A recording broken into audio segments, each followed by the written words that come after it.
Muy buenas tardes. El día de hoy vamos a exponer sobre los síndromes geriátricos, clase realizada por la profe Cami Maturana. En este caso voy a reemplazarla ya para poderle facilitar esta clase. Mi nombre es Loreto Troncoso, también soy terapeuta ocupacional y especialista en el área de envejecimiento, igual que la colega. Por lo cual, como síndromes geriátricos, para iniciar, tenemos que es un conjunto de varios cuadros clínicos que tiene una complejidad que es frecuente en el adulto mayor, lo cual va a generar un tipo de incapacidad o discapacidad a nivel funcional y o social. No es lo que se espera, ¿cierto? O no es lo que esperamos en un envejecimiento normotípico en una persona mayor, sin embargo, pueden estar presentes. Estos muchas veces son la única expresión de alguna enfermedad en este rango etario de ciclo vital, entendiéndose que muchas veces hay patologías que pasan un poco más invisibles, por decirlo de alguna manera, y empiezan a aparecer síntomas de estos síndromes geriátricos, como por ejemplo algunos olvidos frecuentes, que pudiésemos pensar que va a extrapolar a un síndrome geriátrico de deterioro cognitivo. Por ende, al momento de que este usuario fuese a médico y fuese evaluado, es probable que podamos ver un deterioro como tal y si avanza aún más, este deterioro cognitivo pudiese pasar a una demencia, por ejemplo. Son de los que dan mayor morbilidad y mortalidad si el usuario no se trata. O sea, va a aumentar la cantidad de usuarios que pudiesen fallecer cuando estos síndromes geriátricos no sean tratados, debido a que si aparece uno, es muy probable que vuelva a aparecer otro y así sucesivamente de todos los que existen. Cuando aparecen los síndromes geriátricos, disminuye la funcionalidad de las personas mayores. En este caso, van perdiendo esta independencia en el desarrollo de las habilidades básicas, instrumentales, de otro tipo de ocupaciones, debido a que van limitando el funcionamiento a nivel físico, también a nivel emocional, cognitivo y, por supuesto, social. Porque cuando estos síndromes geriátricos se hacen más presentes, la persona mayor tiende a querer aislarse. La idea es poder detectar de forma precoz, ¿cierto?, el inicio de estos síndromes geriátricos con el fin de generar una prevención. La idea es que nosotros como terapeutas ocupacionales, cuando estemos evaluando a un usuario, cuando estemos trabajando con ellos, es comenzar a pesquisar ciertos síntomas de alertas que nos digan que el usuario pudiese padecer o generar alguno de los síndromes geriátricos y comenzar con la evaluación, promoción y prevención antes de llegar al tratamiento y o la rehabilitación propiamente tal. Estos síndromes geriátricos también son conocidos como los gigantes de la geriatría.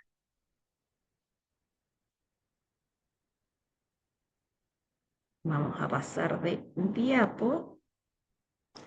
¿Cuáles y cuántos síndromes geriátricos son?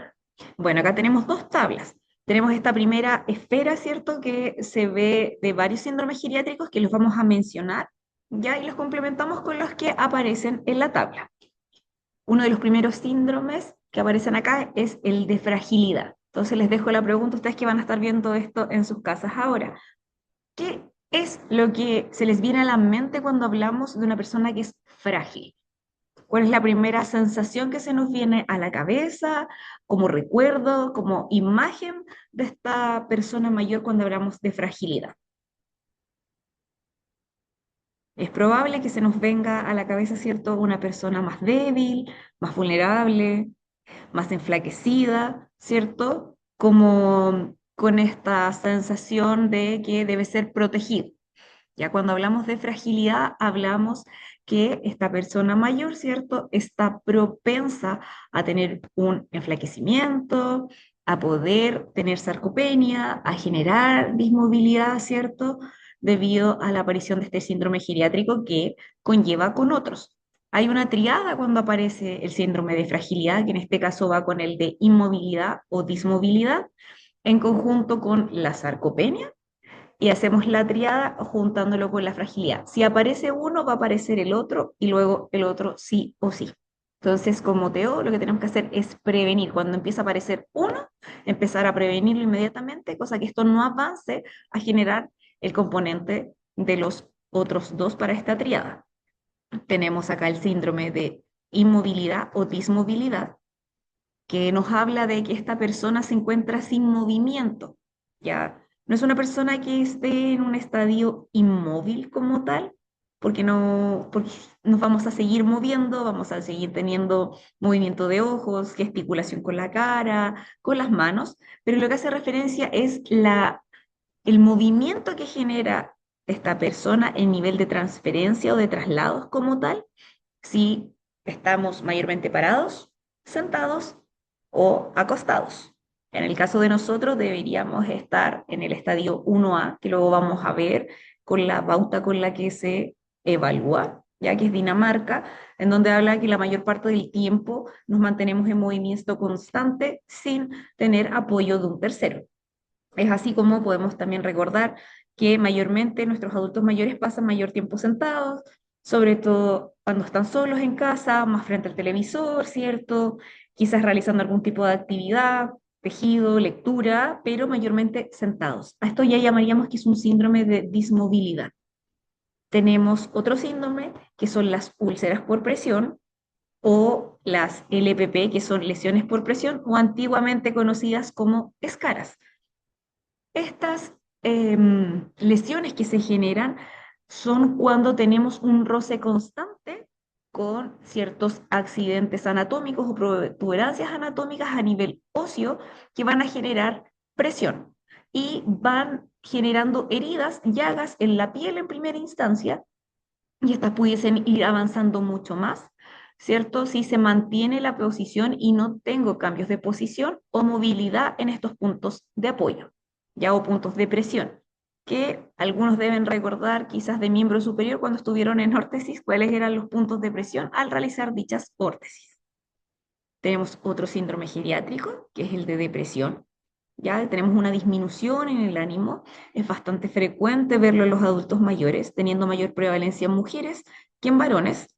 Ya entendiendo que en este ciclo vital hay muchos cambios desde el momento que inicia la adultez mayor hasta ya pasado los 80, 90 años, quizás más de lo que tenga nuestro usuario. Pero recordemos que en un inicio, lo primero que vive este adulto cuando entra a esta adultez mayor es perder el rol principal que teníamos, esta ocupación principal, que es el trabajo, porque entra el momento de jubilar. Por ende, 8 horas que teníamos de trabajo como tal, ahora quedan libres, por decirlo de alguna manera, y necesito restablecer mi rutina, volver a encantarme con mis intereses y con otro tipo de actividades como tal. Es un proceso que no se nos enseña a vivir y que es complejo de mantenerlo porque pierdo una rutina que he tenido a lo largo de muchos años de mi vida, al menos 20, 30, 40 años de trabajo, y llega un momento de golpe en que debo jubilar. Esa es una de las causas, la muerte del cónyuge, la pérdida de amigos cercanos, ya el sentirse solo, sin tanta familia cerca, nietos, ¿cierto? Quizás los hijos viven en otra ciudad y todos estos sucesos van generando una disminución en el ánimo que conlleva a una depresión.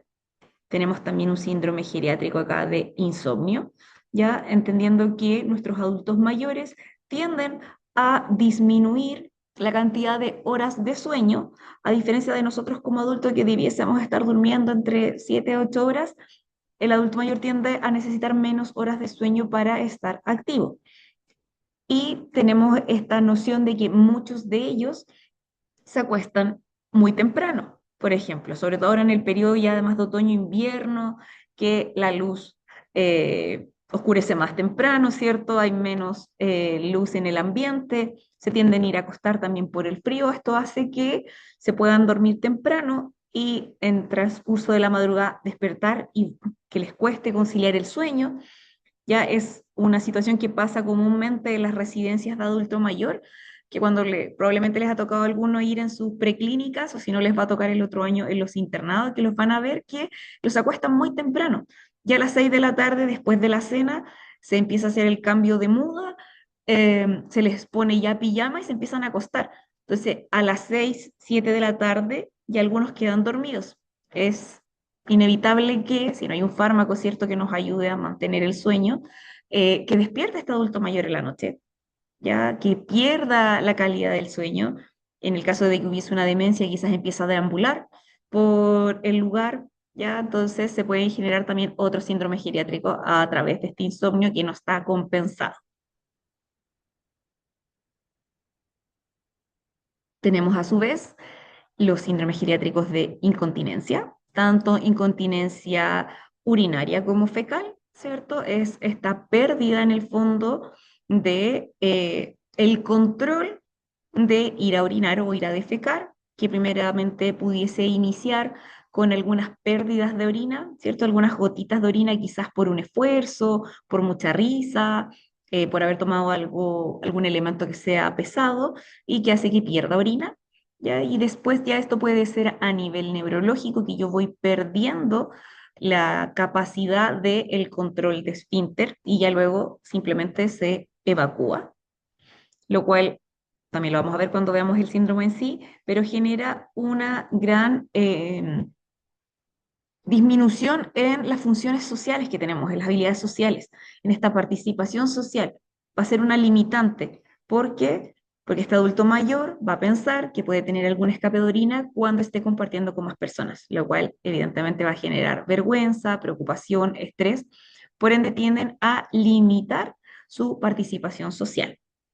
Tenemos el síndrome geriátrico de demencia, ya de un trastorno neurocognitivo mayor o deterioro cognitivo mayor, actualmente conocido nuevamente, como les decía, como eh, trastorno neurocognitivo mayor, que es lo que se evidencia en el DSM-5, ya donde tenemos disminución en las funciones cognitivas, funciones ejecutivas, en el comportamiento, comienzan a aparecer síntomas neuropsiquiátricos que se llaman conductuales y todo esto se empieza a modificar por la disminución en las funciones como tal.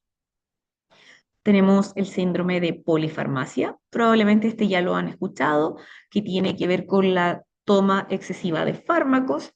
Según la bibliografía, puede ser de 3 o 4 fármacos hacia arriba considerado polifarmacia. Es muy probable que sus adultos mayores con los que trabajen, quizás de sus mismos abuelos o familiares que sean adultos mayores, tengan una polifarmacia, ¿ya?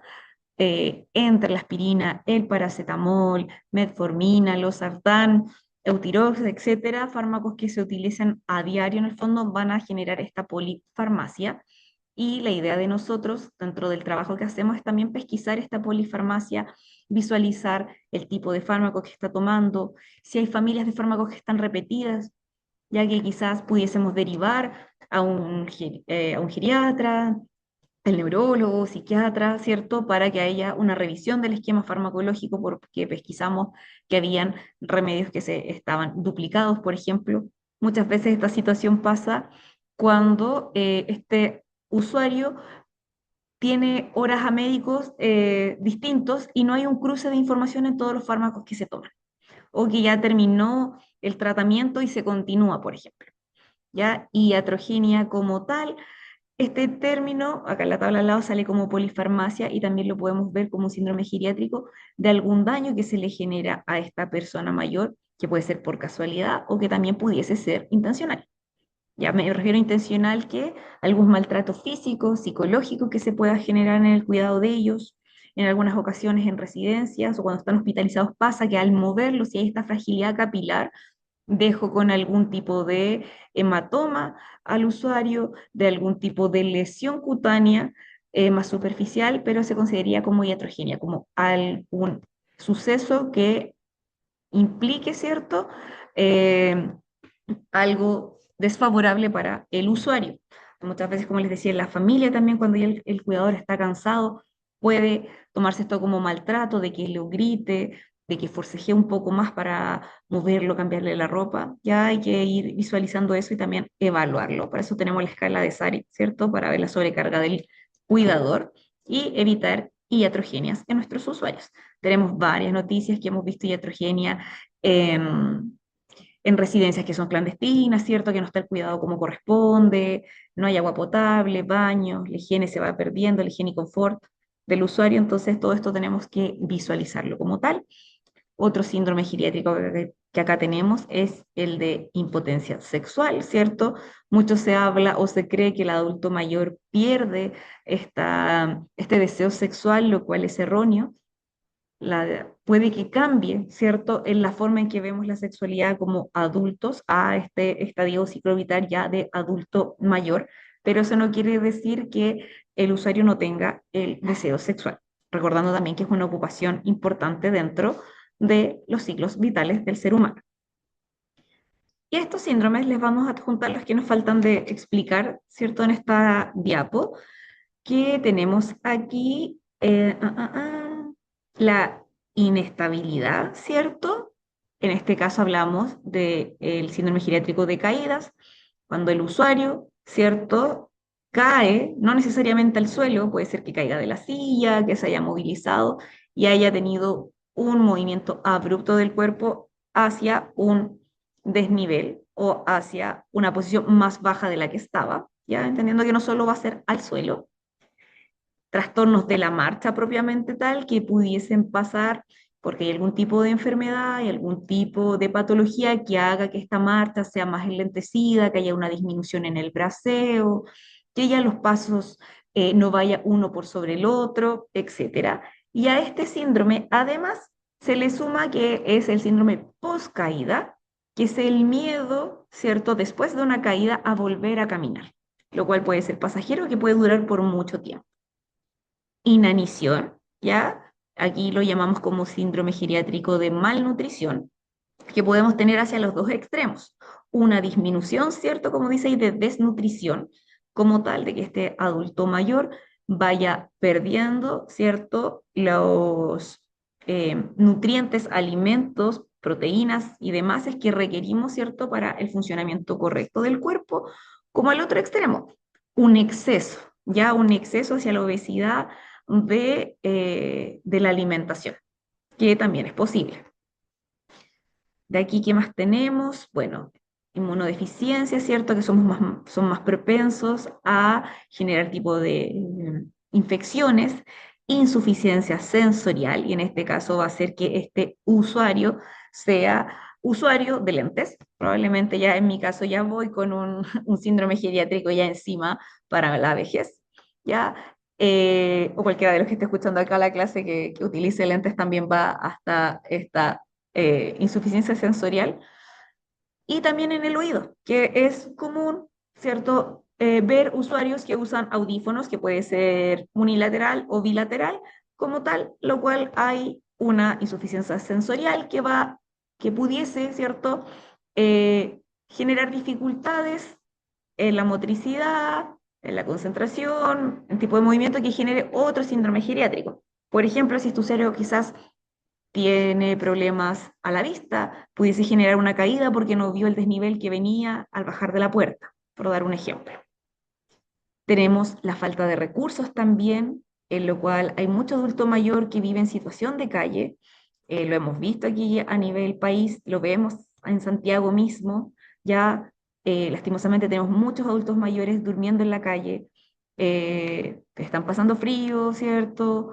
Porque quizás no trabajaron, no tuvieron una pensión, eh, no tienen una pensión ahora que pudiesen realizar los gastos, ¿cierto?, de una vivienda como tal. Quizás nunca impusieron, ¿cierto?, en su AFP en el momento de trabajo, y esto ahora hace que tenga faltas de recursos y diversos factores más que pueden hacer que esta persona por decisión propia o por situaciones o circunstancias de la vida esté en una situación de indigencia. ¿Ya? Y el infausto, o en esto ya cuidados más paliativos, cuando estamos en periodo de fin de vida por algún tipo de enfermedad terminal. Ahí tendríamos como el mapeo grande de todos los síndromes geriátricos. Vamos a avanzar para mostrarles lo que es la cascada de la inestabilidad.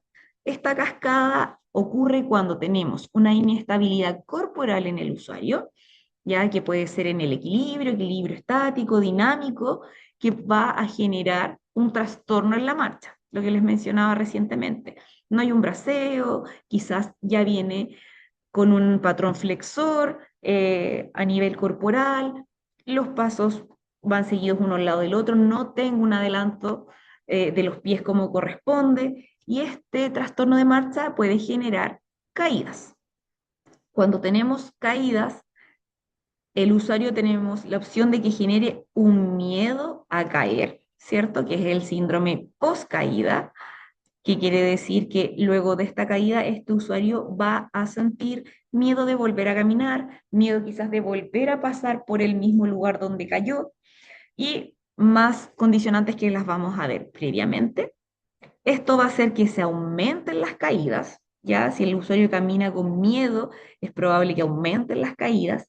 Al aumentar las caídas, vamos a generar tipo de traumatismos, ya caídas fuertes, que quizás no solo va a ser un raspón en la rodilla o en las manos, esto pudiese detonar quizás, ¿cierto?, en una fractura de cadera que implique que este usuario se tenga que hospitalizar, que se tenga que operar, que haya que poner quizás una prótesis de cadera como tal, ¿ya? Y esto por consecuencia me puede generar más lesiones, por ejemplo, las lesiones por presión, ¿cierto?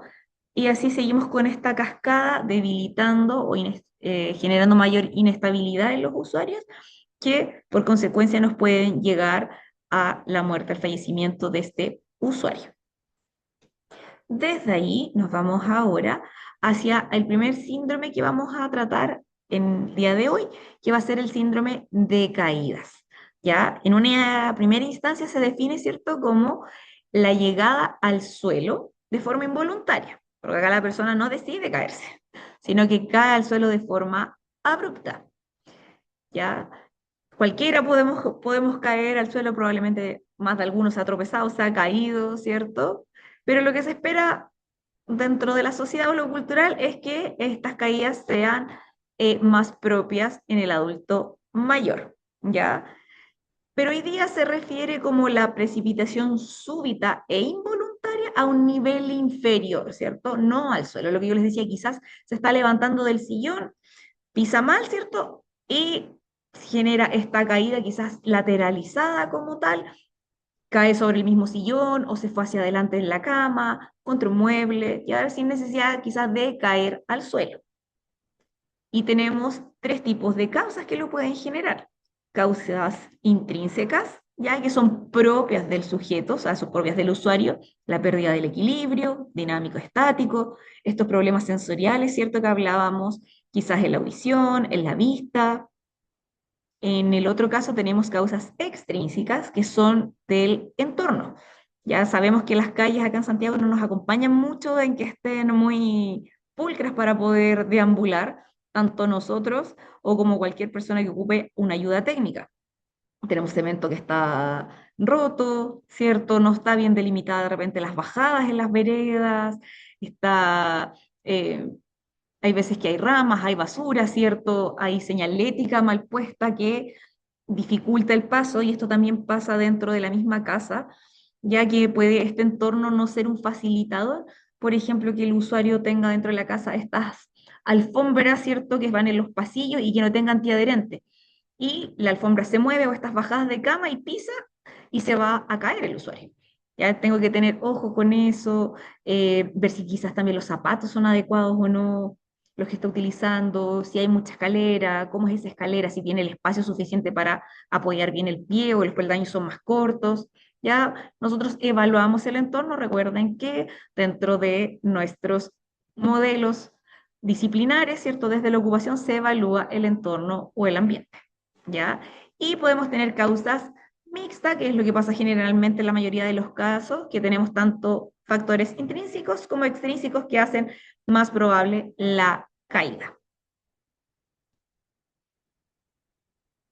Acá les dejamos una tablita para que puedan leer ya de distintos factores extrínsecos, intrínsecos o de situaciones que puedan suceder que el adulto mayor pudiese generar una caída. Algunos de los que hablamos recién, ¿cierto? Mala iluminación, suelos desfavorables, que hayan obstáculos en el camino, que la persona tenga alteración en la marcha, en la movilidad, quizás que esté con toma de fármacos, que anda más somnoliento, ya la deficiencia visual, eh, que puede estar haciendo múltiples tareas y haya algún tipo de distracción que genere la caída, que se acelere, no sé, acá dice, ¿cierto?, para ir al baño, probablemente para no orinarse en la ropa interior y va más acelerado, se puede caer, ya, o a contestar el teléfono, muchos adultos mayores aún ocupan el teléfono fijo, como se dice, dentro de la casa, y el ir a contestar porque están llamando puede generar también una caída. Tenemos acá posibles causas que van a generar o van a apoyar en la debilidad o en la situación de que se genere algún tipo de caída. Acá en este primer cuadrito, que es como más celeste, ya pueden ser trastornos del equilibrio como tal, ya que haya una degeneración en el sistema nervioso que va a dificultar que se integren las señales, ¿cierto? A nivel motor entre el cerebro y la conexión de las motoneuronas. Ya problemas en el sistema sensorial a nivel vestibular o visual, ¿cierto? Que van a dificultar y causar una posible caída. Esta discapacidad visual tiene una mayor incidencia en las caídas, ¿cierto? Puede ser porque no logro distinguir el desnivel que hay, si viene algún escalón, el tipo de piso, quizás me cuesta ver a lo lejos y no me doy cuenta de que hay algo en el suelo, ¿cierto? Puedo tener diversos factores que involucren a esta discapacidad visual a que me genere una caída. La disminución en la función vestibular, ¿cierto? Puede ser también una causa para desarrollar caídas.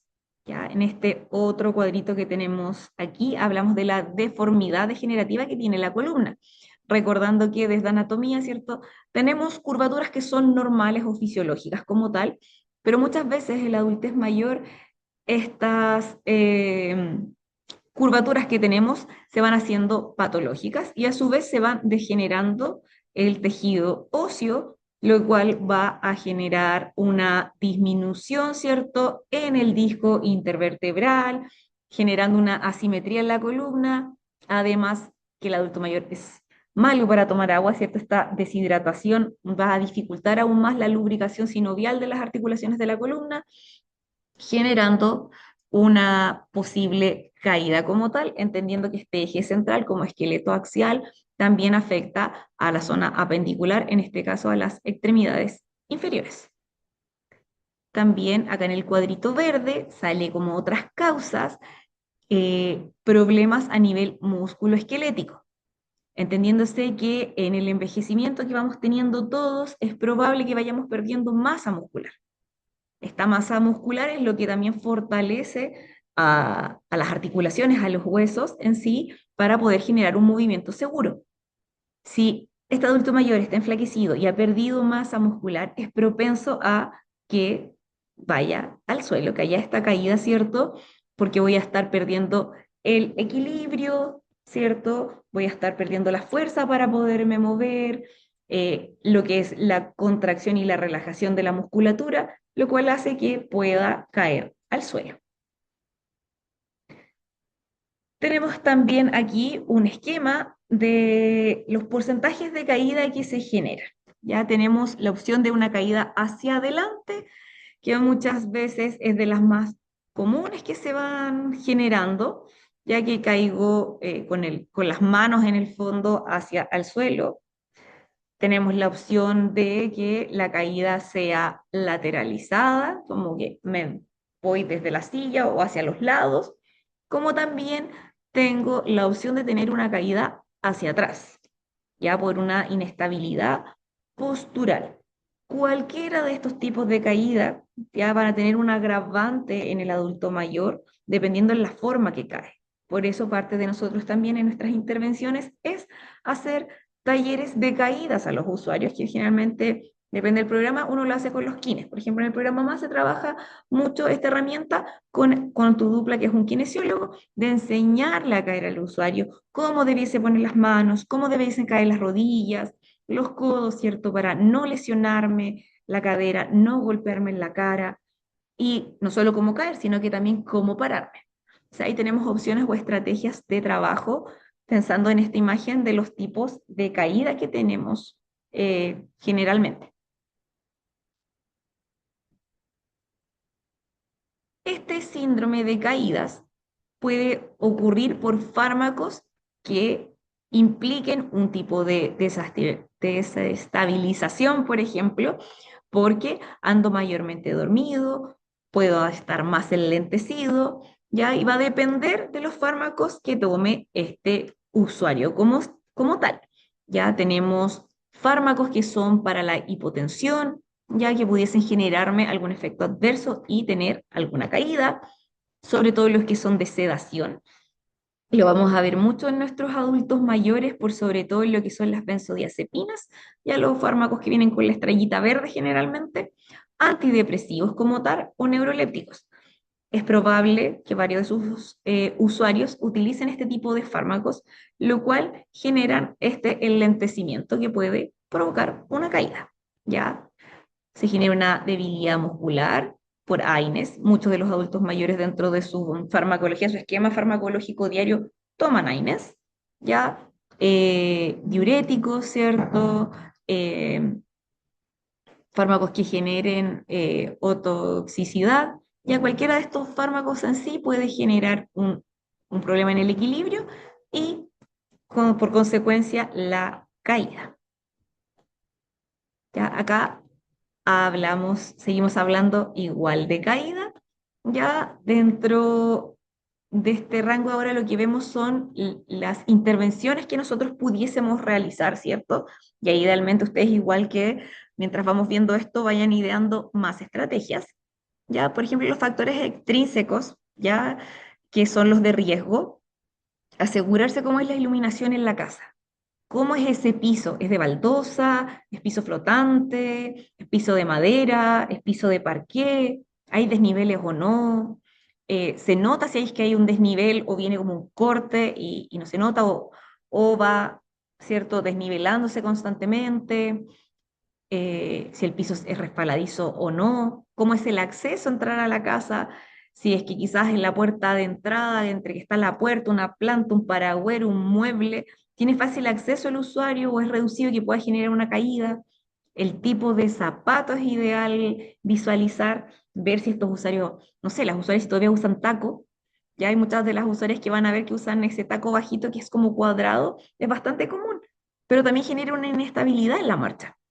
Ya quizás estos usuarios andan solo con pantuflas y es solo de la que se mete el pie, ¿cierto? Y no tengo un soporte en la zona del talón. También pudiese ser problemas de caída. Hay algunos usuarios que ocupan zapatillas con cordones, pero no aprovechan ni ajustan los cordones, solo meten el pie. O sea, visualizamos bien también el tipo de zapato que tenemos. Ver estas barreras arquitectónicas. Dentro de la modificación de ambiente, claro, puedo modificar las del hogar. Probablemente no voy a poder modificar la de las calles en sí, ¿cierto? Porque va a ser un trabajo ya más de la municipalidad, pero quizás en esta casa puedo sugerir poner barras de sujeción en los lados del pasillo para que el usuario camine mucho más seguro, más tranquilo y no desarrolle un síndrome post-caídas, ¿ya?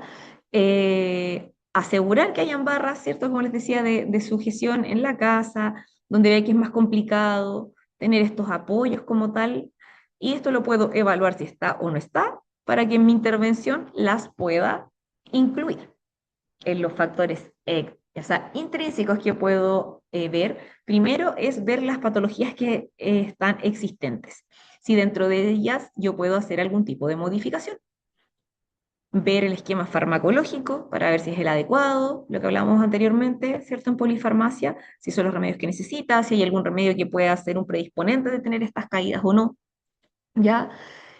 Hacer rehabilitación de las extremidades inferiores si es que fuese necesario, aumentar la musculatura, mejorar la base de sustentación, cualquiera de las directrices que tengamos para tener una buena marcha, importante trabajarlas, ver si los lentes son los adecuados o quizá no los ha cambiado hace años y cierto están generando dificultad, modificarlo. Si es que tu usuario utiliza ayuda técnica, ver si la está utilizando bien, ¿cierto? Sino para reeducar como tal, darle la importancia de, y si no, si estoy viendo que necesita la ayuda técnica, ¿cierto? Comenzar con la implementación de ella. Evitar cambios de postura que sean bruscos, porque esto va a generar un desequilibrio que puede haber una caída, manejo del síndrome post-caída, si es que este existiera, que lo vamos a ver en un par de diapos más, y obviamente educar a la familia y los principales cuidadores como tal, para poder apoyar en la intervención que estemos realizando. Recuerden que una caída puede llevar a que la persona no quiera volver a caminar, ¿ya? Que quiera estar mayor tiempo en su casa, no salir del hogar, lo cual va a limitar la participación social y la independencia que está teniendo fuera del hogar. Tenemos una escala que es para evaluar el riesgo de caída, en este caso es la de Downton, ¿ya? En donde realizamos 5 preguntas y dentro de estas 5 preguntas tenemos donde se pregunta por los tipos de fármacos, por lo cual es importante nosotros ver, ¿cierto? Si es que, o sea, no si es que, qué tipos de fármaco está utilizando la persona. Si hay o no caídas previas, si hay algún déficit sensorial, si al momento de la caída el usuario estaba orientado o confundido, y cómo está haciendo la deambulación. Y respecto a esto, si es mayor a 2 puntos, tiene un riesgo de caída. Pauta fácil de poder aplicar y de poder recordar para realizarla cuando tengamos que evaluar a los usuarios. Tenemos otra estrategia que se utiliza para ver si pudiese existir un posible riesgo de caída, que es la medición de la circunferencia de la pantorrilla, donde nos va a permitir ver la cantidad de masa muscular que tiene esta persona, si está dentro de lo idóneo o no, para poder mantener una buena actividad motora y evitar posibles caídas. Acá les dejamos una tablita con mayor información en cuanto al ejercicio, a lo que podemos trabajar como pautas, tratamientos que existen, cómo hacer la prevención, ya dentro de, para que ustedes lo puedan ir leyendo y complementando esta información. Y ahora pasamos al segundo síndrome geriátrico, que es el síndrome post-caída. Este síndrome habla del miedo que tiene la persona, ¿cierto? La ansiedad que le puede generar el volver a caminar después de una caída, ¿ya? Se dice que aparece entre un 15 o un 20% de las personas que ya tuvieron una caída, que no deja de ser importante el porcentaje, por lo cual debemos evaluarlo para intervenir en caso de ser necesario. Tenemos un componente que va a ser psíquico en este síndrome, o sea, ver eh, cómo está emocionalmente el usuario, ¿cierto? Si está desconcertado con la caída, si aún expresa dolor de lo que sucedió, un dolor quizás como emocional, como también físico, ¿cierto? ¿Cuál es el miedo nuevamente a caer? Si es por vergüenza, por ansiedad, porque realmente hay mucho dolor quizás ya físico o no, pero ¿cómo es este sentir después de la caída? Y si tenemos síntomas de iniciativa para volver a caminar, o netamente ya tenemos una negativa de, ¿ya? Tenemos componentes motores que tenemos que ver las habilidades motoras que están en este usuario, si hay una retropulsión del usuario en sí, si hay inclinación hacia atrás del tronco cuando estoy sentado, ¿cierto? Si me puedo parar fácilmente o no de la silla, hacer el pushing, ¿cierto? Y poder ponerme de pie. Si hay pérdida en la proyección anterior del tronco o quizás está mucho más exacerbada la curvatura, eh, si coloca los pies hacia adelante, cuando pasa de estar sentado a estar de pie, cuando genera la bipedestación, ¿cierto? Y mecanismos de adaptación en el fondo que le puedan generar entre seguridad o más miedo para, entonces debemos evaluar esa marcha como tal. Además, si tenemos trastornos en la postura, si hay algún tipo de inestabilidad, si hay trastornos de iniciación de la marcha, pero no genero la marcha en sí, si estoy con un síndrome de dismovilidad, o sea, prefiriendo estar más sentado o acostado que deambular, ¿ya? Y cómo son estos pasos, si son pequeños, si van uno pegadito al lado del otro, si no levanto el talón del suelo, si me demoro más en el tiempo de comenzar la marcha. Debo evaluar todo esto para poder ver si hay un síndrome post caída. A esto es una serie entonces, ¿cierto?, de consecuencias que pueden ser a nivel físico, emocional, social que ocurre en la persona, entendiendo que si existe este miedo, ¿cierto?, post caída, el usuario no va a querer volver a caminar. Va a empezar un declive, ¿cierto? Un aislamiento ya más social que va a afectar dentro de las ocupaciones de la persona mayor. Debemos considerar, ¿cierto?, lesiones físicas, rasguños, si hay algún tipo de fractura que ya es más grave, si hubo algún tipo de lesión en la cabeza o impacto en la movilidad, que también obviamente va a impactar en la independencia. Este miedo a caer, si ha reducido la actividad física, ya si evita situaciones como tal y si esto puede generar un aumento de riesgo de caída a futuro. Disminución en la confianza, pérdida en su propio equilibrio para realizar algún tipo de ABD, ya obviamente en el autoestima, en esta sensación de logro como tal de realizar algo o no, y el tipo de calidad de vida que está dejando este síndrome post-caída. El aislamiento social que podemos tener, si hay un mayor riesgo a que la persona padezca de depresión o de ansiedad, ya o impacto en el bienestar emocional que lo íbamos conversando recientemente. Podemos tener problemas en el declive funcional, que va a ser la dificultad de las ABD, ¿cierto? Va a necesitar quizás esto una dependencia de terceros y perdiendo mi propia independencia, lo cual va a afectar, ¿cierto?, en el diario vivir del usuario. Pasamos al tercer síndrome geriátrico, que es el síndrome de dismovilidad o de inmovilidad como tal. Ya en este caso lo que buscamos visualizar, ¿cierto?, es cuál es el estadio que tiene el usuario en cómo permanece la mayor parte del tiempo.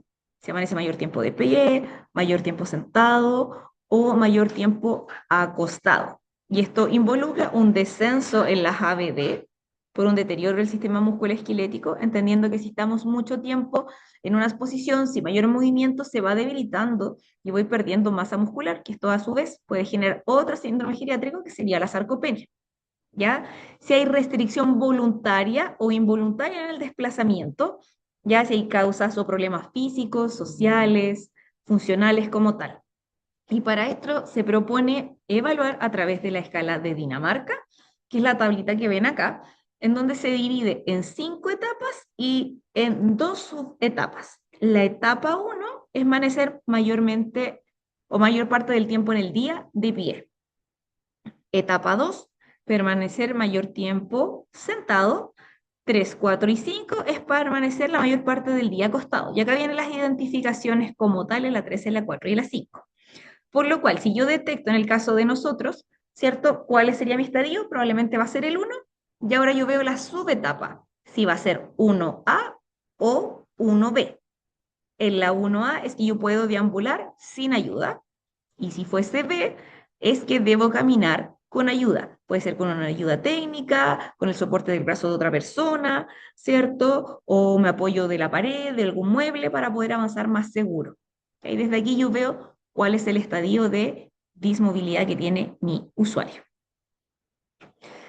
Esta inmovilidad puede ser relativa, como lo veíamos anteriormente, ¿cierto? Que pudiese estar mayormente, mayormente de pie, ¿cierto? Moviéndome sin problema o con alguna ayuda técnica o voy a retroceder. Por ejemplo, mayor parte del tiempo sentado, quizás porque quiero, porque la novela de la tarde está buena, porque estoy sentado haciendo manualidades o leyendo, tejiendo, etcétera. Pero me puedo incorporar solo o ya necesito ayuda para ser incorporado que puede ser que me afirme de los brazos, ¿cierto? Del sillón, o que necesito de un tercero, de un mueble también para poderme movilizar. O si estoy mayor parte del tiempo acostado, pero con la capacidad de levantarme y acostarme sin ayuda. Eh, y la otra opción sería, por ejemplo, aquí que no puede salir de la cama, pero sí se puede incorporar al borde cama. Y así voy avanzando. Entonces, esta restricción puede ser relativa, ya que puedo incorporarme aún con dificultad, o absoluta cuando ya hablamos que la persona está en situación de postrado o encamado.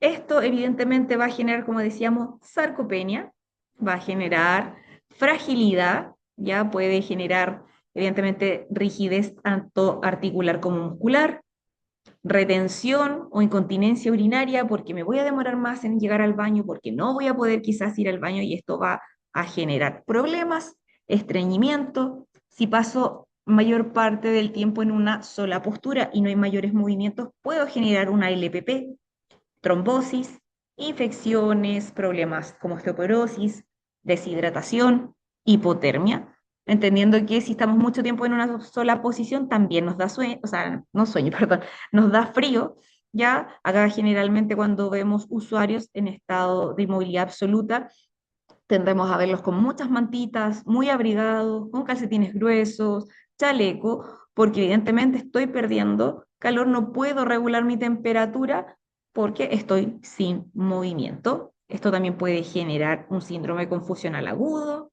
ya, desnutrición, depresión, aislamiento, dependencia, y también puede ser un proceso de institucionalización como tal para poder tener los cuidados que se requieren. Desde aquí vamos a tener distintos tipos de manejo. La idea va a ser hacer la prevención y el manejo a nivel osteomuscular, ¿cierto? Manteniendo la mayor cantidad de movimiento articular y a su vez de masa muscular. La prevención en las patologías de salud mental, ya ver si quizás está muy deprimido, dentro de ahí no se quiere levantar, prefiere estar mayor tiempo acostado, sentado, no se quiere relacionar con más personas, etcétera. Cierto que puede generar que prefiera estar más en su casa, más aislado, ya en manejo de patologías cardiorrespiratorias, que también puede ser un predisponente a que la persona esté mayor tiempo dismóvil debido a que quizás se va a cansar en caminar, ¿cierto? O está utilizando algún tipo de ayuda técnica para respirar, o está conectado a oxígeno, etcétera, que puede generar este síndrome. Y también patologías digestivas y renales, que pueden ser los tipos de incontinencia, que el usuario prefiere en el fondo mantenerse mayormente sentado o acostado para no tener algún tipo de percance dentro de. Si la persona ya se encuentra en este estadio de desmovilidad absoluto, ¿cierto? Ya está en cama, debo realizar movilización activa si es que el usuario así lo pudiese realizar, y si no, de forma pasiva, y si no, ambas. Ya si es que se puede hacer la activa, activa y pasiva para mantener el fortalecimiento musculoesquelético, orientar siempre al usuario, porque evidentemente va a empezar a generar confusión y desorientación estando todo el tiempo en una misma postura, en un mismo lugar, sin mayor interacción con el medio. Mantener las áreas de desempeño ocupacional que hayan remanentes y que no las vaya perdiendo. Si puede hacer algún tipo de ABD aún estando en cama, mantenerlas, potenciarlas, ¿cierto? Quizás arreglo personal, que se pueda peinar, poner crema en las manos, en la cara, maquillarse, etcétera, pero que no pierda este desempeño que tiene y que es importante para el adulto mayor. Pasamos ya al otro síndrome geriátrico, que tenemos lo que es la incontinencia urinaria, que la definimos como la pérdida involuntaria de orina, ¿ya? Que puede ser en mayor cantidad o con distinta frecuencia, pero es de forma involuntaria. No es algo que yo decida, ahora me quiero orinar, ¿cierto? Sino que hay escapes de orina que puede ser gotas, como puede ser un vaciamiento completo de la vejiga. Ya, esto se va a convertir en un problema evidentemente de salud, ¿cierto? Para el usuario puede que esto genere infecciones urinarias, por ejemplo, que genere coceduras, como se dice, si está con pañal o con calzón pañal en la zona de los pliegues por la irritación, y a su vez también genera problemas sociales. Esta persona con incontinencia urinaria probablemente no va a querer salir tanto de la casa con el miedo que tengo, ¿cierto?, a tener algún tipo de accidente mientras estoy compartiendo con el grupo de amigos, la familia, la incomodidad también de andar con algún tipo de apósito, ¿cierto?, de pañal como tal, y esto evidentemente tiene un impacto negativo en la calidad de vida de la persona. Desde aquí, muchas veces es más fácil hablar de incontinencia urinaria con las mujeres que con los varones. En la misma línea va el uso de estas ayudas.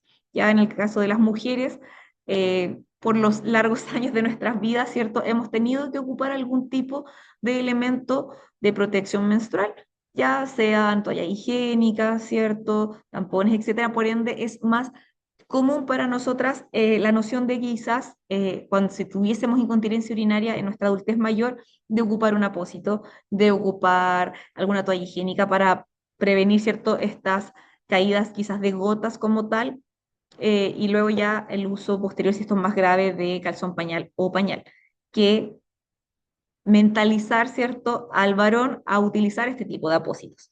Muchas veces cuesta que el hombre diga que está con problemas de incontinencia urinaria, así como que diga que está con infección urinaria, por lo cual ahí hay que estar, ¿cierto?, visualizando, viendo cómo está esta situación y preguntar desde el conocimiento mismo y el respeto hacia el usuario, en esta salud ya urinaria como está, ya sin hacerle una burla ni como tal, porque podemos trabajar desde ahí, tenemos técnicas para trabajar, que se las vamos a mencionar cuando pasemos a este cuadrito que está acá. Se dice que entre el 14 y el 25% de las personas mayores puede parecer incontinencia urinaria, ya que no es menor la cantidad, y lo que les decía, mayor frecuente en las mujeres. Esto también se da porque nuestras adultas mayores, no es como ahora, no es que tenían un hijo o dos, se tenían muchos hijos, todos por parto natural, ¿cierto? La mayoría, en algunos casos también hubo cesárea, pero con esta cantidad de partos seguidos uno tras otro hay un debilitamiento del piso pélvico. Y al ver un debilitamiento puedo tener incontinencia urinaria, y esto también puede pasar después a un prolapso, porque antiguamente no se te enseñaba el cuidado del piso pélvico, ¿cierto? Con estimulación, con ejercicios de Kegel, entre otras técnicas que se utilizan, por lo cual tiende a ser más frecuente. Y en algunas otras ocasiones pasa a ser esto, eh, ¿cómo se llama?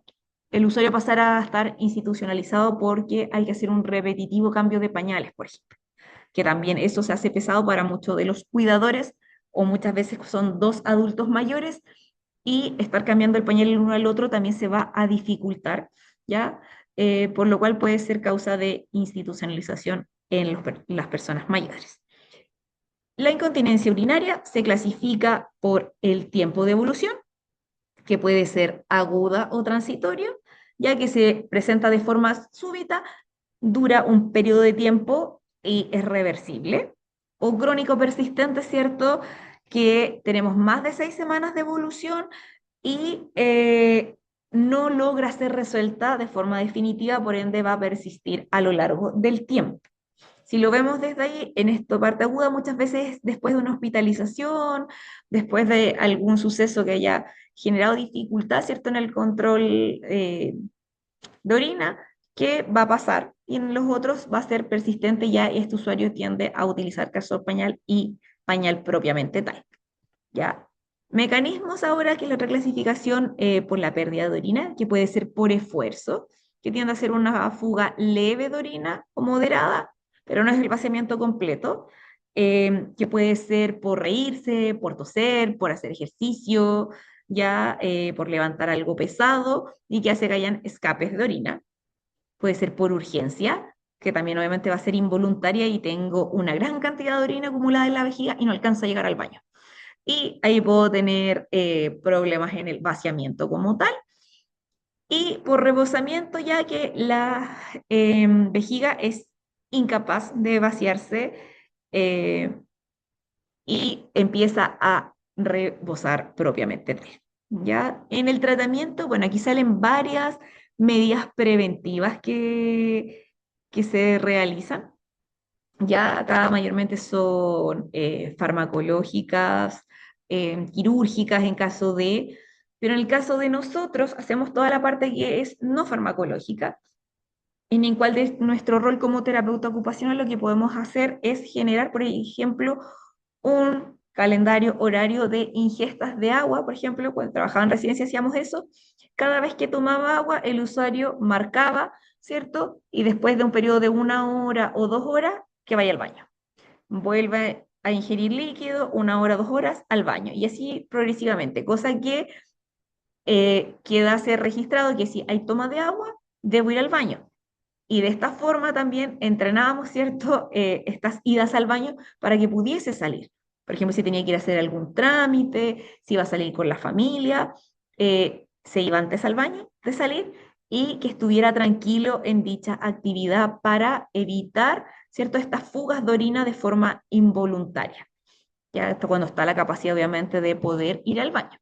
Si es que estoy en el otro extremo, que ya no hay una conciencia de la contención de orina que tengo, ¿cierto? Y hay una liberación prolongada como tal, es preocuparse en el fondo de que no haya un escape de orina que manche la ropa, que manche la cama, ¿cierto? De ayudar y de apoyar en la educación del personal en el caso que haya de los encargados de los pañales o de la familia, ¿cierto? Que idealmente cada 3 horas hacer la revisión de este calzón, pañal o pañal para hacer la muda, o si no tienden a pasarse en la noche.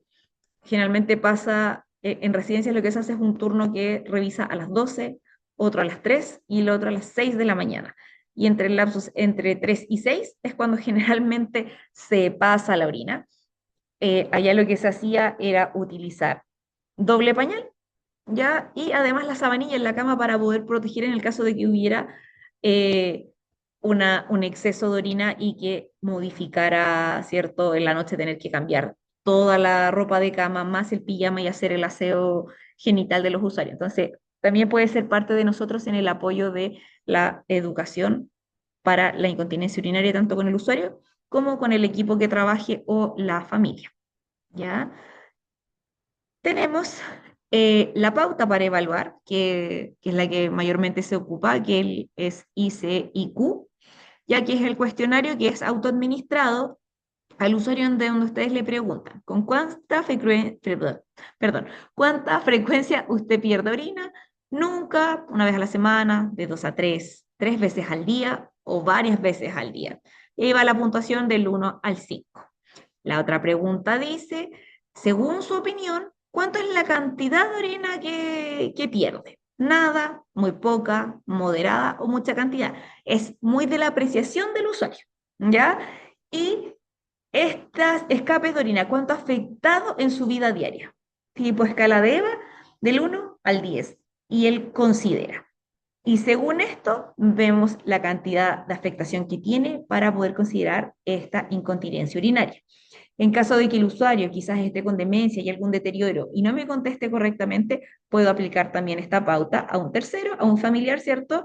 Según su apreciación, cómo ve que está haciendo esta incontinencia como tal.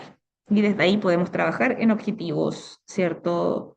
En la intervención como tal. Luego tenemos el próximo síndrome geriátrico, que es el deterioro cognitivo y las demencias. Deterioro cognitivo, ¿cierto? Hablamos cuando hay un declive de las funciones como tal, y la demencia ya cuando está instaurado el deterioro cognitivo mayor, que idealmente estuviese diagnosticado, si no, podemos solicitar la derivación para ver qué tipo de demencia tenemos. Ya en esta parte hacemos un grandes rasgo, porque después tienen una clase aparte, completa, de lo que es trastorno neurocognitivo con la profe Cami. Entonces, tenemos un trastorno neurocognitivo menor y uno mayor, y tenemos un solo indicador según el DSM-5 que hace la diferencia para poderlos distinguir. No sé si alguno lo conoce o lo recuerda de cuando hayan visto, ¿cierto? Eh, Demencia propiamente tal. Entonces ahí los dejo un ratito a ver si alguno se acuerda, que vaya animándose a autocontestarse. Pero mientras mencionarles que es del área de nosotros, del área de la independencia, ¿ya? Y aquí es cuando perdemos la capacidad de realizar las ABDI, ¿ya? Que es lo que sale acá como autonomía, que lo podríamos dejar en independencia. Ya en el trastorno neurocognitivo menor, a pesar de haber un declive de nuestras funciones cognitivas, de que en los tamizajes, en las pruebas o en los test que realicemos se pueda observar un bajo desempeño, aún sigo siendo funcional y realizando mis ABD y mis ABDI, quizás con mayor lentitud, con mayor complejidad, algunas cosas se me complican en la planificación como tal, pero aún así las logro hacer solo, sin requerir tanto apoyo de un tercero o de ayudas memorias, ¿ya? Pero en el trastorno neurocognitivo mayor, ya aquí sí empieza el declive sustancial de las funciones cognitivas, se nota mucho más en el puntaje de las pautas aplicadas, y aquí sí ya pierdo la capacidad de hacer las actividades de vida instrumentales, que son las que requieren mayor uso de funciones cognitivas y ejecutivas para poderlas realizar. Manejo de dinero, ¿cierto? Esta participación en el medio comunitario, utilizar el transporte público, eh, ir a pagar, comprar, ¿cierto? Que ya se va dificultando mucho más y acá empiezo a ser más dependiente de un tercero. Y esas serían como características bien generales de uno con el otro. Pero en el fondo entender que cuando es mayor ya dejo de ser 100% independiente y voy a requerir ayuda de un tercero.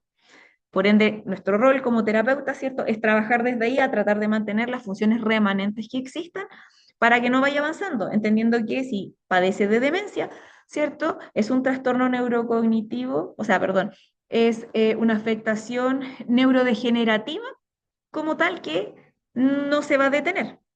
Tampoco la voy a curar, pero sí puedo ir entregando herramientas, técnicas, estrategias para mantener la demencia en el estadio que está y evitar que vaya avanzando tan rápido.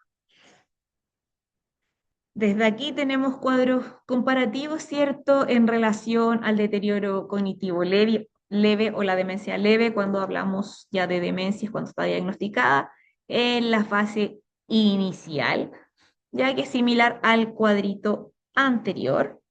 Ya entonces acá decíamos que en este deterioro cognitivo leve o trastorno neurocognitivo menor, no interfiere en las actividades de la vida diaria de una manera sustancial, ¿ya? Ni en funciones complejas, o sea, ABDI, ya que son los ejemplos que da, y acá que sí está afectado y que requiere apoyo, ya más de un tercero o de algún tipo de estrategia.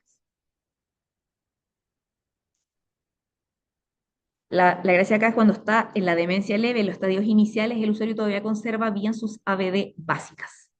¿Ya? Cuando ya pasamos a estadios moderados o severos, esto también se va perdiendo. Ahí se los dejo como un poquito de spoiler porque después lo ven con Cami en la otra clase. Y tenemos los tratamientos que se proponen, ¿cierto? Tenemos el tratamiento farmacológico, que si bien nosotros no lo damos, no lo derivamos como tal, podemos ayudar en este esquema farmacológico, en la toma de los fármacos, en identificar qué fármaco le toca, a qué hora, ya cuáles son, para poderlos visualizar. Es muy probable que dentro de las fichas clínicas que ustedes vean, lo que más van a ver en la ficha, valga la redundancia, va a ser el donepezilo y la memantina. Son generalmente los que más se dan o se recetan en los adultos mayores.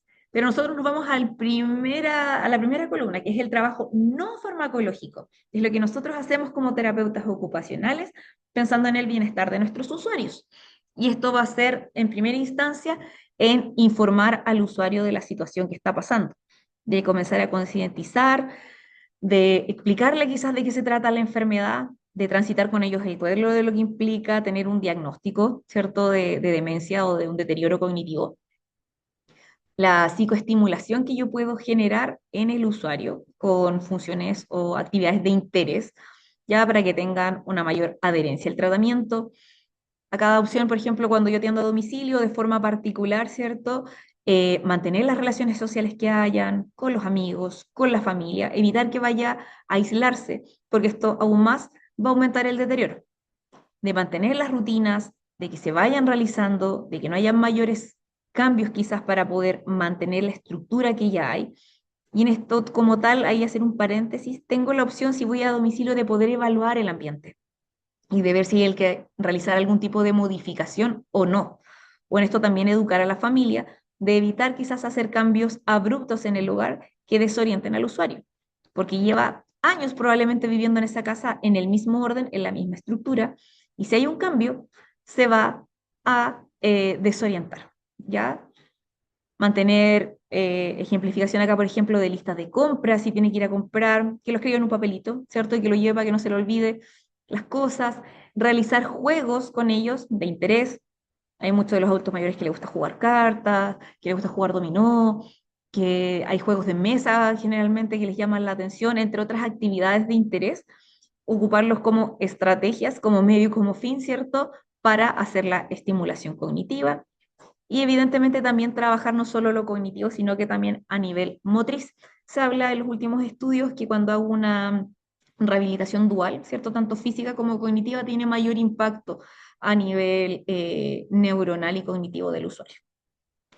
Y aquí también nos da la opción de centro de día como ejemplo. Ya cuando nosotros trabajamos en residencias, en centro de día, hacemos talleres para adultos mayores, lo primero que tratamos siempre de hacer es orientación temporoespacial, hacemos actividades de reminiscencia, actividades recreativas, sobre todo grupales, que sean de ocio, que sean entretenidas, bingos, por ejemplo, actividades de canto, todo que sea en interés de los usuarios, ¿cierto? Talleres de musicoterapia, de ergoterapias, ya que se les vayan ocurriendo. Por ejemplo, le dejo ejemplos de lo que yo hacía en la residencia cuando estaba trabajando. Ya teníamos bingos, teníamos estimulación cognitiva, hacíamos pasapalabra, tenían días de talleres de teatro, de yoga, de actividad física, tenían un taller que se llamaba de actualidad, ya que uno iba hablando de noticias, ellos opinaban, se debatía, ¿cierto? Café literario, entre un sinfín más de actividades en el fondo que fuesen recreativas y a la vez que tuvieran un trasfondo de esta estimulación a nivel cognitivo. Así que para que se vayan preparando ahora cuando tengan su preclínica de Pito 6, el segundo semestre, y a eso la dosamos el próximo internado con actividades. ¿Qué más tenemos en esta presentación? A ver si avanza.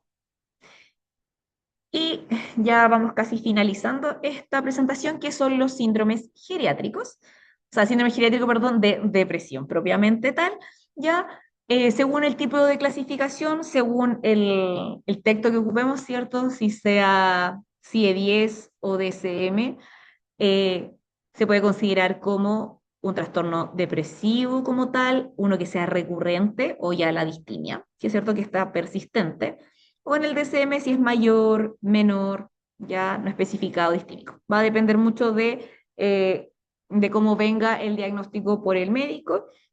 Si es que no está diagnosticado y nosotros pesquisamos en la evaluación y en la misma conversación, ¿cierto? En la entrevista con el usuario, de que hay posibles síntomas depresivos, es importante que hagamos la derivación y la solicitud, ¿cierto? A psicólogo o a médico como tal, ¿cierto? Psiquiatra quizás o médico general, para que haga el primer pesquise de y esté diagnosticado en caso de que se requiera de farmacoterapia también. Ya acá hablamos de una depresión leve, moderada o severa, ya que en este caso va a ir viendo también por el tipo de gravedad que va en la sintomatología, como por el tiempo de duración. Entonces acá ya los cuadritos para que uno los pueda ir viendo, pero generalmente la depresión leve es por esta tristeza, la apatía que aparece, la falta de autoestima, la pérdida de interés en hacer las cosas, ¿cierto? Que afecta levemente en las actividades de la vida diaria y aún sigo realizándolas. Ya cuando esto aumenta, ¿cierto? Aumenta la sintomatología, empieza a paralizar, ¿cierto? O a afectar a las actividades de la vida diaria, ya podríamos hablar de una depresión que es moderada. Eh, Genera impacto, en el caso puede ser de nosotros educacional, ¿cierto?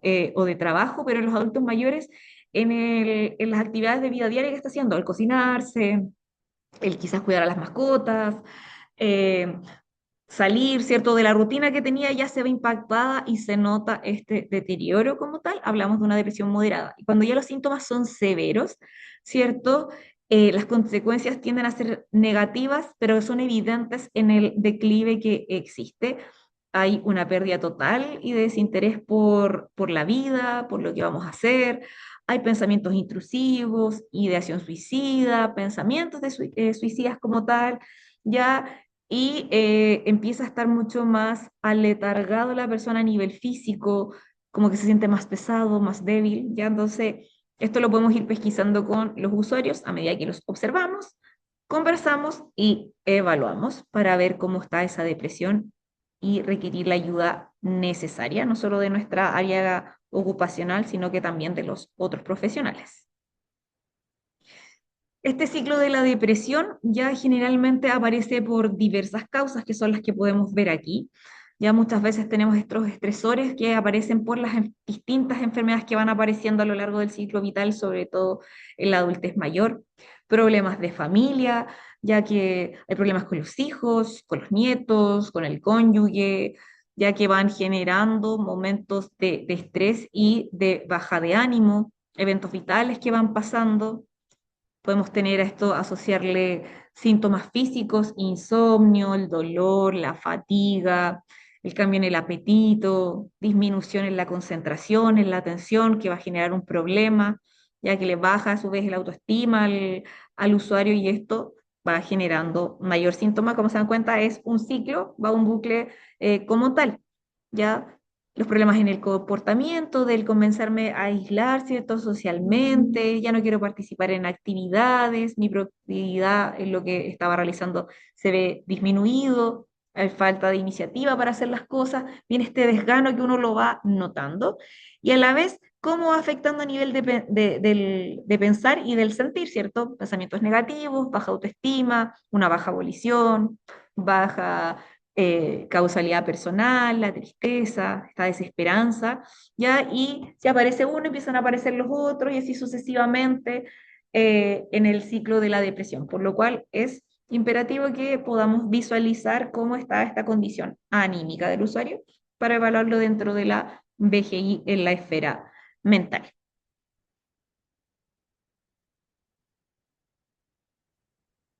Acá tenemos distintos tipos de apoyo, ¿cierto? En un modelo escalonado de la depresión, cuando es leve, si hay que hacer la evaluación, el apoyo, la psicoeducación, la intervención psicológica, la toma de fármacos, y así va subiendo, ¿cierto? A la moderada, ya que va a haber un tratamiento combinado, y ya cuando es grave o resistente, ¿cierto? Las estrategias psicofarmacológicas y en algunos casos que aquí también todavía se utiliza, que es el TEC, ya que es la terapia electroconvulsiva, y lo que se hace es hacer una modificación a través de descargas eléctricas.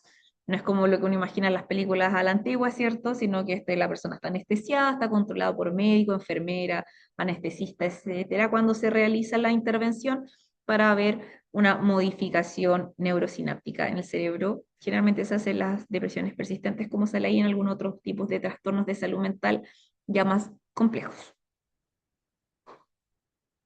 Y acá va el otro síndrome geriátrico, que es la polifarmacia. Ya como habíamos mencionado en un inicio, puede ser la toma de fármaco de tres o cuatro más, ¿ya? Y si nos damos cuenta aquí en este gráfico, el 82% de los adultos mayores, ¿cierto?, toma más de 7 fármacos.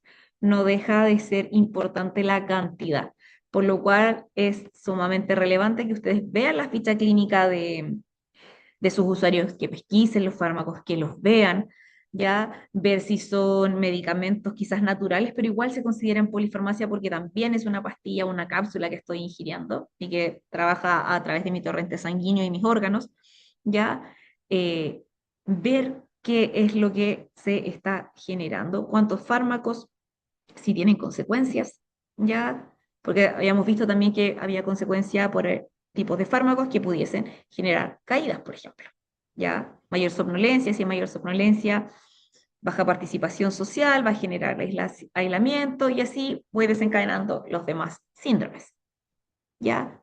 ¿Cómo le evito? ¿Cierto? Educación en la prescripción de los medicamentos. O sea, yo como terapeuta puedo trabajar el esquema farmacológico, ¿cierto? Educar, mire, este fármaco es para tal, este fármaco es para tanto, ¿cierto? Enseñarle para qué sirven, cuál es la toma que tiene que hacer, si es en la mañana, la tarde, en la noche, o se repite dentro del día. A esto enseñarle, obviamente, a la familia los fármacos. Hay muchas veces que hay usuarios que sí van a poder mantener un control farmacológico, hay otros que no. Por ende, también esto implica a la familia. Enseñar cuáles son los riesgos, ¿cierto? De quizás no tomar los remedios a la hora que corresponde y de juntarlos. En algunos casos, por ejemplo, pasan usuarios como, "Ah, ayer no me tomé la metformina, entonces hoy día me tomo dos". Y así las van juntando y tengo que identificar el riesgo y enseñarles que eso no es lo correcto, que el cuerpo no va a funcionar bien, etcétera, etcétera. ¿Ya? Y el manejo de la medicación. Podemos armar pastilleros con ello, mantener alarmas, Ya yo les comentaba al otro grupo con el que estuve presencial que con una de las usuarias nosotros trabajamos con la Alexa. Tenía una Alexa en la casa, entonces la Alexa estaba programada para decir el nombre del usuario y la pastilla que debía tomar en ese horario. Y no se callaba la Alexa, ¿cierto? Hasta que la usuaria la cortara desde el celular. Pues estaba con una demencia inicial. Entonces la idea era tratar de mantener la mayor cantidad de independencia posible y una de esas fue la toma de fármacos. Lo teníamos cubierto con la Alexa, en la pizarra y además cada una de las cajas de remedio tenía un color. Entonces este tablero que estaba, ¿cierto? De la memantina, por ejemplo, era rosada, estaba la caja pintada con rosado y a la vez en la pizarra aparecía el fármaco rosado y todo tenía como una coherencia para que pudiese usar un buen manejo de medicación. Y ahí les dejo como una alternativa que pudiesen ustedes también trabajar. ¿Qué más nos va quedando? ¿Cómo prevenimos estos síndromes geriátricos? Debemos hacer la aplicación de la BGI para poder ver en cada una de las esferas las dificultades que podamos tener. Es importante considerar la trayectoria de vida del usuario, ya para ver qué es lo que requiere, cómo lo pesquiso, cómo realizaba antes las actividades con la modificación que yo puedo hacer ahora como TO con este síndrome geriátrico presente o cómo lo voy a prevenir. ¿Ya? Entonces es importante que lo podamos visualizar desde ahí. Y acá, bueno, queda esta imagen ahí para que la puedan leer ya, para dar término a esta primera cápsula, un poquito extensa, pero espero que les pueda servir mucho para el avance de la asignatura. Así que muchísimas gracias por la atención, espero que les sirva mucho y un gusto de haberles grabado este videito.